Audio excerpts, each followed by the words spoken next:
Hi, this is Brittany with Our Land of Learning, and today I wanted to take you through some of the books and resources I'm using to put together a cryptozoology unit study for my children. They are in 2nd and 4th grade, and this is a unit study that my 4th graders specifically requested. Okay, the first book we have is a book that I intend for my 2nd grader to read. It's The Unicorn Rescue Society, The Basque Dragon. It looks like something that is pretty close to his reading level, and it's about a dragon, I assume. Dragons aren't really something we're covering in this unit study, but it was closely related enough, and I think he will actually enjoy this book. So this is what I chose for him for his assigned reading for this unit study. The next book I have is another one that is for him to read, my 2nd grader, Bigfoot and Littlefoot. It's another one that's a pretty short chapter book that I think will be right at his reading level. It looks really cute. This is a book for my 4th grader to read, The Water Horse.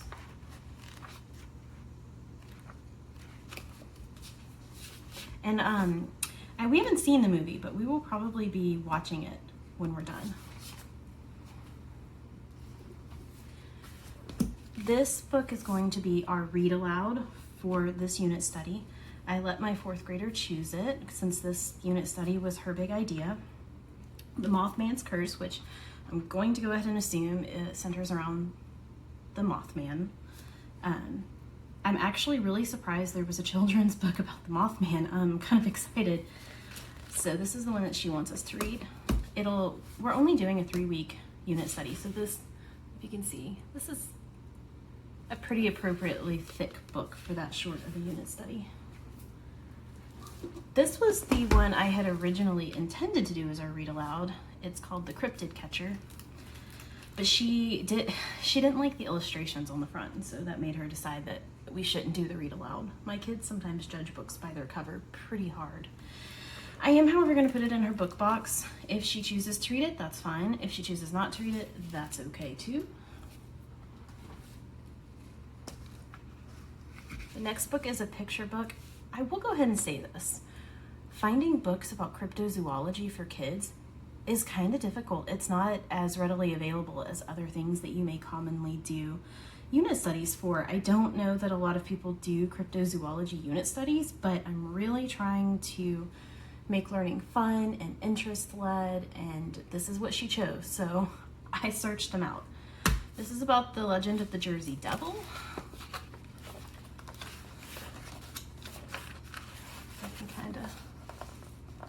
See the illustrations. It doesn't look too scary, because that's another thing. My kids are 7 and 9, and they're not quite ready for really scary tales of the cryptids yet. So I needed to find things that weren't super scary.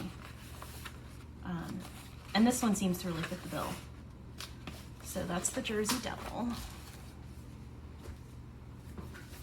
The next book is an Animal Planet book that we will be reading throughout the entire 3 weeks, called Finding Bigfoot.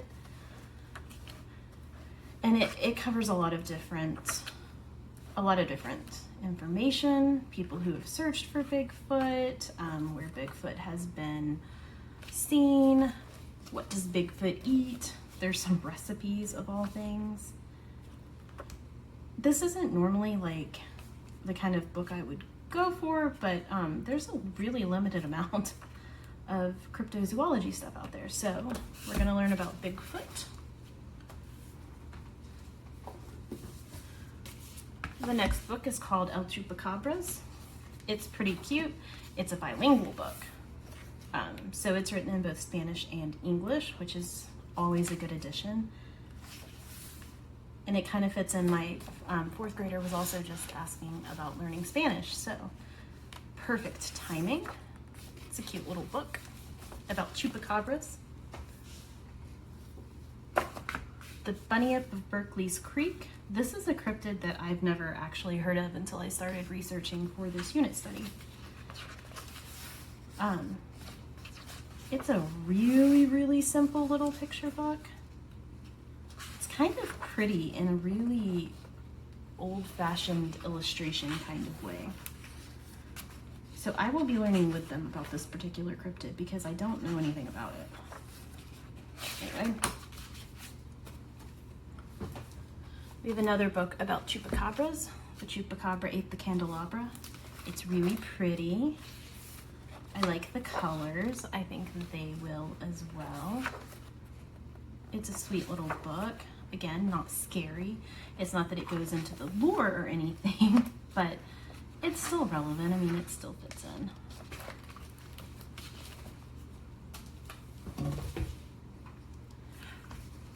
This book is one of my favorite books that I found. However, we're only using it for a couple of the chapters. But this book is just really cool. It's about monsters, so it covers a bunch of different ones. So like Frankenstein's monster, it talks about Frankenstein. And actually, we're going to be reading Frankenstein soon. My children just auditioned for a play for Frankenstein. So we might read this then. But, so then Science versus Monsters, The Monstrous History of Electricity, The Monster Mashup, Real Monsters. So it kind of gives you some actual history and science about this kind of stuff. Where should a vampire bite?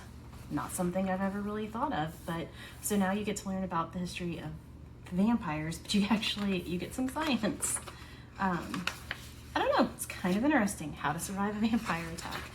I believe for some zombies, we are doing, I know there's a couple in here.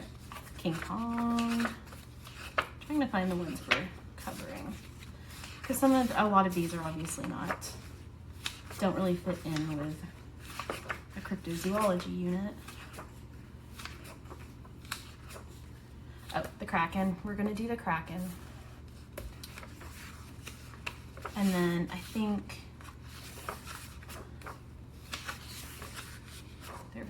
there was one more we were going to do in here. Oh, and Bigfoot, of course. So there's a chapter on Bigfoot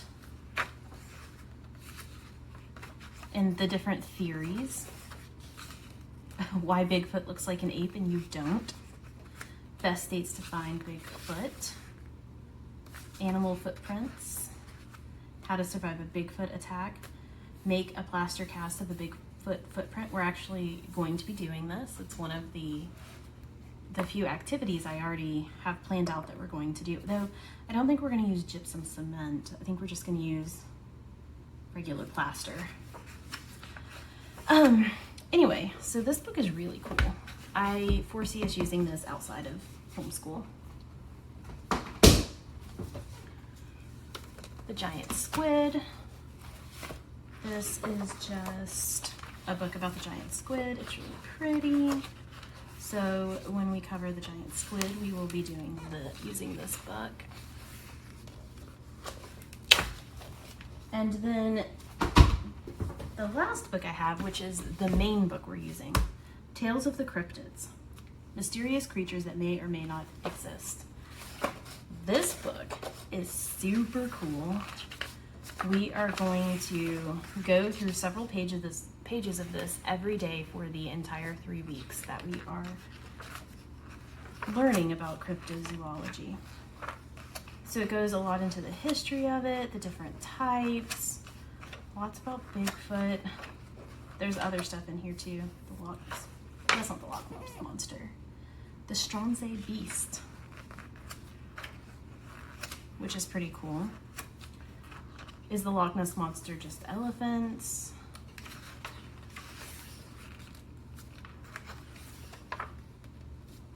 Just kind of flip through so you can see it.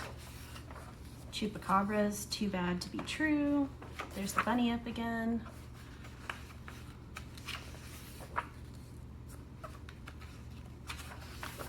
And then kind of an index of the different monsters. Okay, so the way that I lay this all out whenever I'm planning a unit study, the first thing I do is list the resources. I have all of our books, anything I found that we might be able to watch on Amazon, Netflix, Hulu, YouTube, things like that. And then I start week by week. I plan out what we're going to read. So like I said, we're going to read The Mothman's Curse, Finding Bigfoot, and Tales of the Cryptids pretty much every day. We have a Bigfoot coloring sheet. We have a game called Cryptids, which I will show you later. And then we're going to make Bigfoot droppings. On Tuesday, much of the same. We have the dot to dot, and then we're going to draw and narrate different animals. What do I have? I have a plaster cast of the Bigfoot footprint, a few Netflix shows. Oh, we're going to make a Bigfoot and Yeti hand puppet. I've got another game called Night of the Wendigo that we're going to play. We've already played it once, and it's a lot of fun. Playing cryptids again. See if there's anything else I've got in here.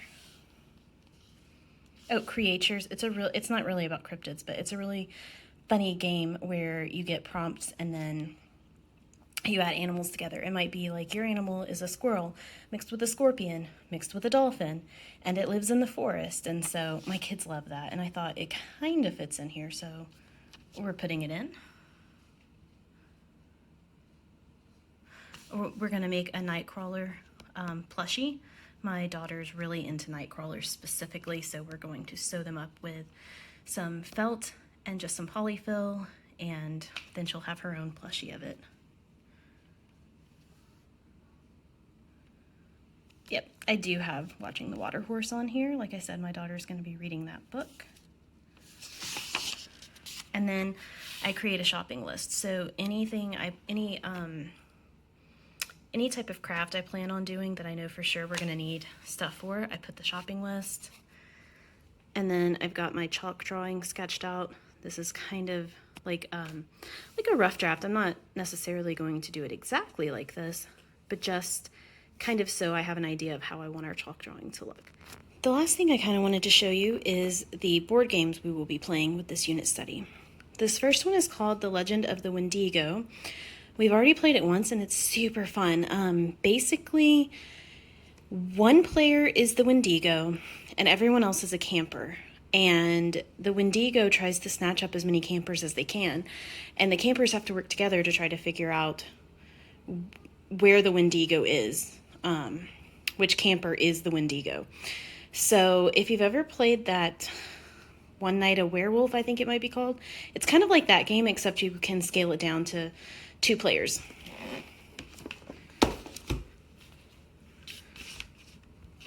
This one is called Cryptid Trumps. It's a lot like the Top Trumps games, if you've ever played any of those. So it's got different cryptids on each one. These cards are really good quality too. I got this from a shop on Etsy. And the last thing that I mentioned was this game called Creatures. It is a lot of fun too. We play it all the time. But you can see the prompts might be something like, you're a bee mixed with a rabbit, mixed with a walrus, you have bug eyes, and you live in outer space. And so like maybe that's what you would come up with. While not specifically cryptozoology, it's close enough that I feel like we can kind of make it work.